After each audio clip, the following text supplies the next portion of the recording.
Welcome back সবাইকে। অনেকদিন বাদে আবার ভিডিও দেওয়ার সুযোগ পেয়েছি। মাঝখানে একটু বিজি হয়ে গেছিলাম, যার কারণে আমি কোনো ব্লগই দিতে পারছিলাম না বা অনেকগুলো ভিডিও জমেছিল। তো ভাবলাম ক্লিন করি চলো। তো এটা ছিল হচ্ছে পঞ্চমীর দিন সকাল, যেটা আমার অফিস যাওয়ার দিন। আর অফিস থেকে দেন আমার ছুটি পড়ছিল সেই দিনকে। ফাইনালি আমার 5 দিন ছুটি পেয়েছিলাম আমি। তো এখানে ঝটপট করে গুছিয়ে নিচ্ছি হচ্ছে ব্যাগ, কারণ অনেক দিনের ছুটি।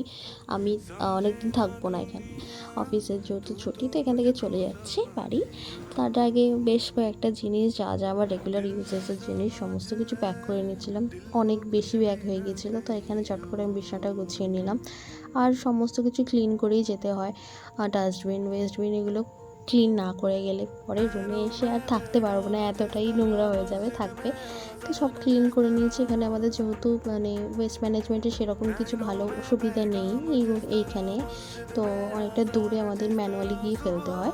তো আমরা যাই হোক, আমি এখান থেকে রেডি ফেডি হয়ে সমস্ত কিছু ক্লিন করে, আমার 3-4টে ব্যাগ হয়ে গেছিলো। তো আমি টোটো করে গেছিলাম অফিস। আর এটা উবার টোটোই, র্যাপিডো টোটোই ছিল। তো এখানে যাই হোক পৌঁছে গেছি।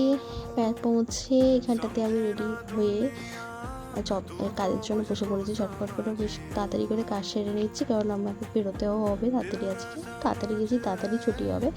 তো এখানে চলো লাঞ্চের টাইম হয়ে গেছে। এটা আমার ছিল হচ্ছে আগের দিনের ডিনার, যেটা আমি পরের দিন লাঞ্চ হিসাবেও খাচ্ছিলাম, কারণ অনেকটা বেশি কোয়ান্টিটি ছিল। তো এখান থেকে ঝটপট করে খেয়ে নিয়েছি। আর দেন তারপরে সেরকম কিছু করা হয়নি, প্রচুর হ্যাট্রিক ছিল। আর দেন আমি তাড়াতাড়ি করে বেরিয়ে পড়েছি এখানে র্যাপিডো করে। এই আমার যাত্রা শুরু হলো বাড়ি যাওয়ার। তারপরে শুধু তোমরা দেখতে থাকো যে আমি কতগুলো গাড়ি বা কতগুলো ট্রান্সপোর্ট আমাকে রাজারহাট থেকে শ্রীরামপুর পৌঁছানোর জন্য কত কষ্ট করতে হয়েছে। পঞ্চমীর দিনকে খুব সুন্দর করে সাজিয়েছিল এরিয়াটা, এত সুন্দর লাগছিলো বেশ বাংলা গেটে। তো র্যাপিডো করে ওখানে পৌঁছে গিয়ে দেন একটা বাস তো পাওয়াই যাচ্ছিলো না। অনেক 25 মিনিট বসার পর আমি এই বাসটা পেয়েছিলাম, যেটা মাঝ রাস্তায় খারাপ হয়ে যায় গাইজ। ইয়েস, সবাই নেমে যাচ্ছিলো। আমি ভাবলাম যে আমি কী করবো, এতগুলো ব্যাগ নিয়ে কী করে যাব।